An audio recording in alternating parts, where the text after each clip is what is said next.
Greetings, unsettled souls. Welcome to the Correct Views, semi-beat Gangi doing political commentary for the media speaks. I need to know, and I'm being very serious here, I need to know who hears this.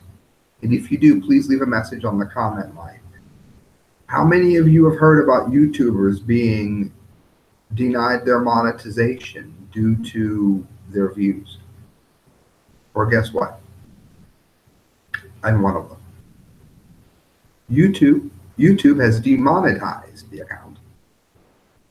And there's two reasons. First of all, I'm sure it's my views because I have not found this thing to be happening to more socialistic-minded hosts. Second of all, I'm sure a lot of it has to do with the fact that the camera that I'm using for the show, as you can see, pretty much sucks balls.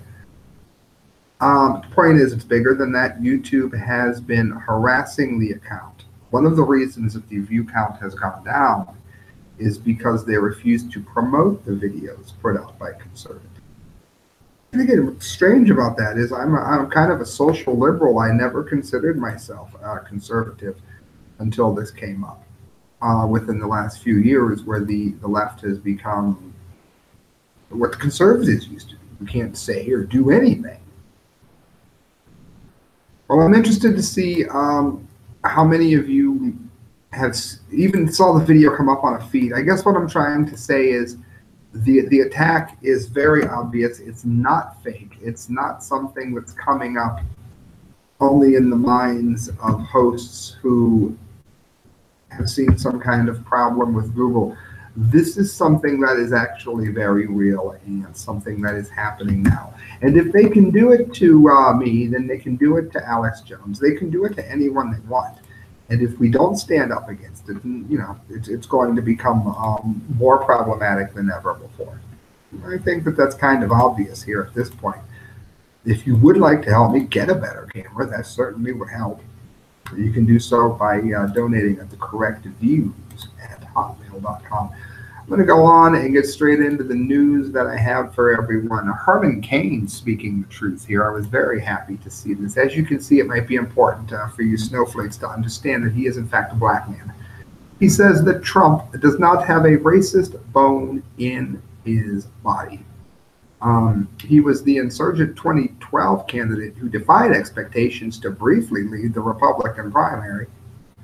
And some people have associated him, of course, with the Tea Party, and he is a host of his own radio show, much like Michael Savage's. And he's had a lot of praise for Donald Trump. He said, "I don't think Donald Trump has a racist bone in his body." And you can quote me on that, he said.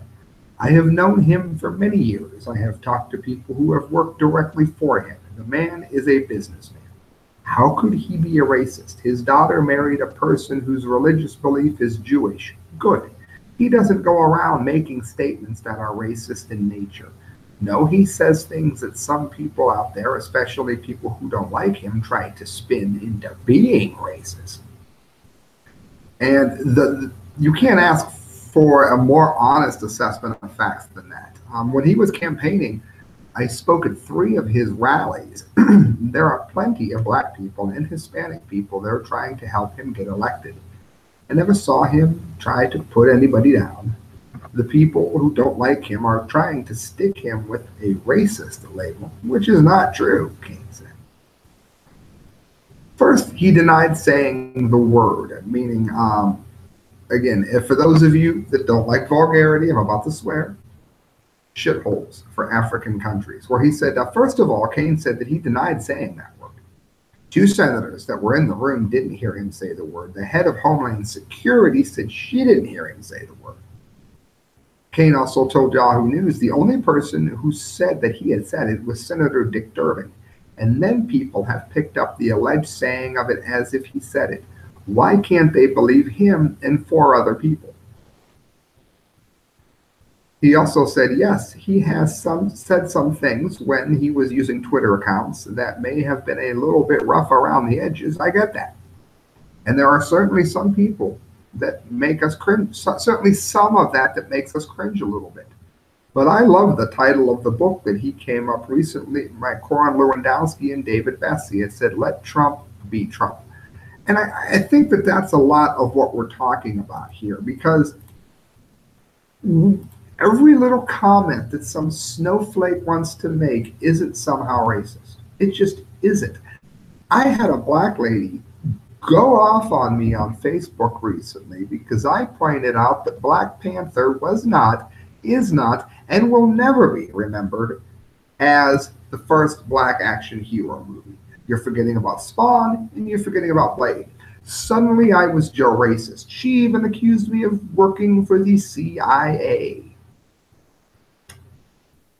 So when things are taken out of context just because some color is mentioned, that does not make anyone a racist. And it's very good to see people like Herman Cain standing up for logic in this regard. Listen to this. It's actually not good news coming here from Ron Paul, somebody who would definitely know. Trump may be vulnerable to a 2020 GOP primary challenge. Former Texas Republican Ron Paul says a year-long economic boom under President Trump is a bit of an illusion, and that the debt, inflation, and inequality could cause turmoil that benefits the hardcore nucleus of libertarians.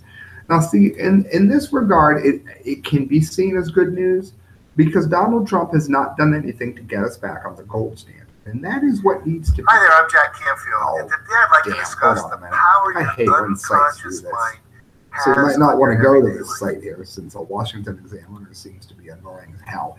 Anyway, as I was saying, if we don't get back to the gold standard, America is never going to recover in the way that Trump was hoping that we would during what he called when America was great. One of the reasons that America was great was because we were on the gold standard. And the fact that even though we're doing well within the confines of the current system that Trump is working under, I think it's important for all of us to take note of the fact that it is a flawed system. It's not the gold standard, and this could be what hurts him in the long run. The Libertarian Republican leader told the Washington Examiner, with the annoying site, that Trump could face strong challenge in the 2020 primary, especially if things are really much worse. The big opening for us is the fact that this system is coming apart. We're on the verge of something that happened in '89 when the Soviet Union just collapsed, he said. I'm just hoping our system comes apart as gracefully as the Soviet system did. My concern with this is that the current Libertarian Party, as it stands, is less libertarian in some ways, not economically, than Donald Trump is. Gary Johnson was a decent candidate in 2012, but he was a dreadful candidate in 2017. There's a lot to be said, 16. There's a lot to be said for Harry Brown as a libertarian, Bob Barr as a libertarian, not in the way that Gary Johnson was. He was simply pandering towards Bernie Sanders supporters. So a libertarian getting a foothold because he is right, as Gary Johnson was, about the economy does not mean it's going to help us when he's as wrong in as many ways as Gary Johnson was. Paul doesn't believe that the U.S. will break into separate countries, but instead expects a rethink of the monetary policy and an end to what he considers U.S. empire building overseas. Well, see, again, and I love Ron Paul, you all know that, but that's not really fair because Donald Trump has not been part of empire building overseas. Other than attacking ISIS and one incident in Syria, he's left other nations alone. We have ownership of these countries, but it's not quite like the Soviets did, he said. I think our stature in the world and our empire will end. And that's when hopefully the doors will be open and people will say, hey, maybe these libertarians do have some answers after all. And he feels that the whole system is an illusion built on corporate, personal, and government debt. He is right. It's a bubble economy in many, many different ways, and it's going to come unglued, he said. The appearance of the libertarian movement has been set back partially because of Trump, but intellectually, we've been doing well.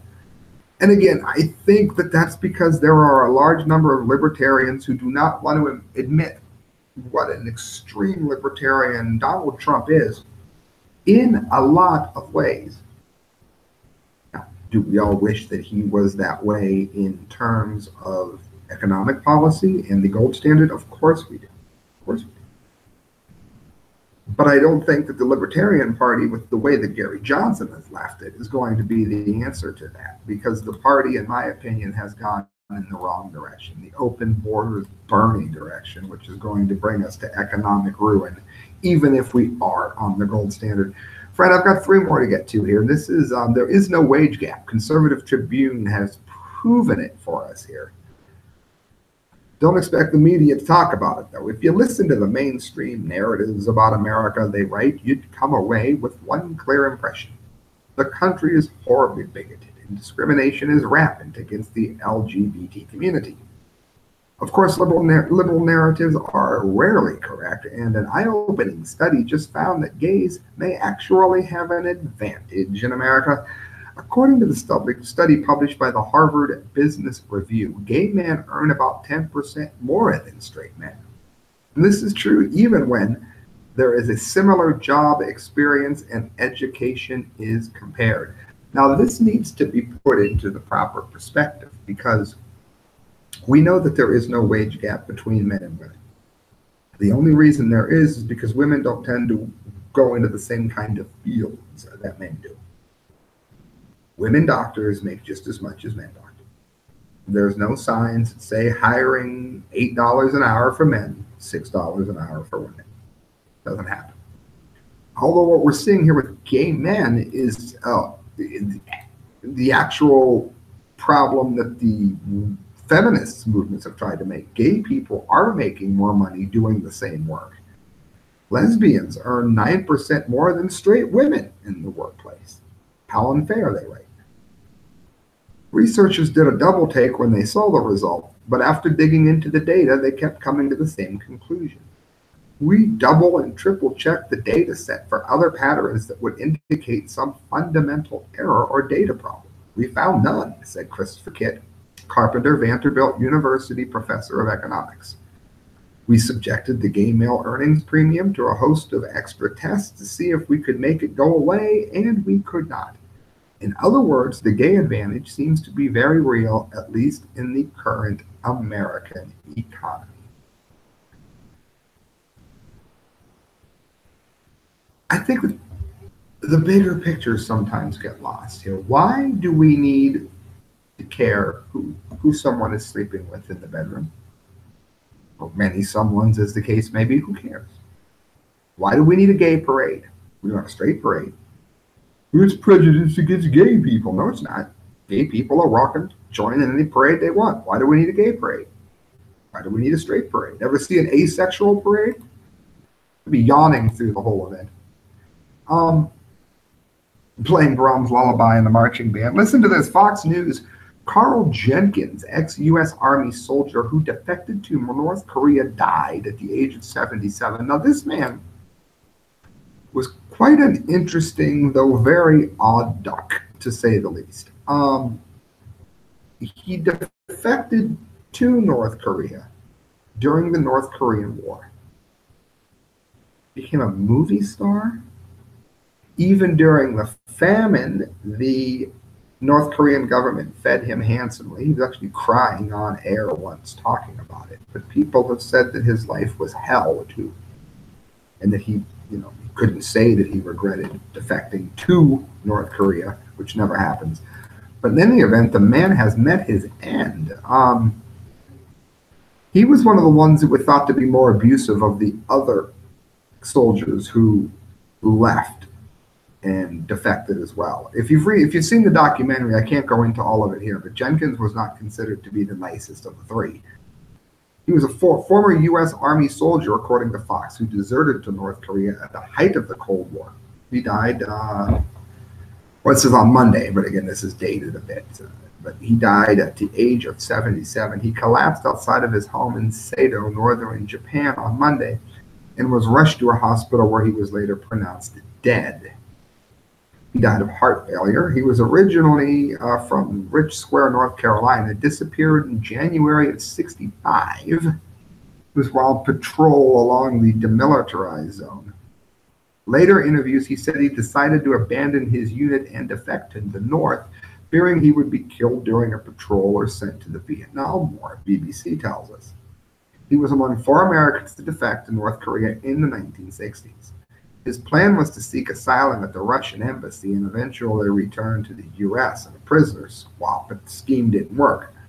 The Russian embassy did not grant Jenkins, which of course they would not have done during the Cold War. They wouldn't have dared. It's not like Edward Snowden today. They didn't take any other Americans either. Instead, Jenkins was held as a prisoner by the North Koreans. Thinking back now, I was a fool, said Jenkins in 2005 when he's talking to CBS. If there's a God in heaven, he carried me through it. Jenkins said he was tortured by captors who would beat him. They conducted medical procedures on him that were brutal, including cutting off a U.S. Army tattoo without anesthesia. Ouch. He would lament that his desertion led to decades of deprivation and hardship in the communist country.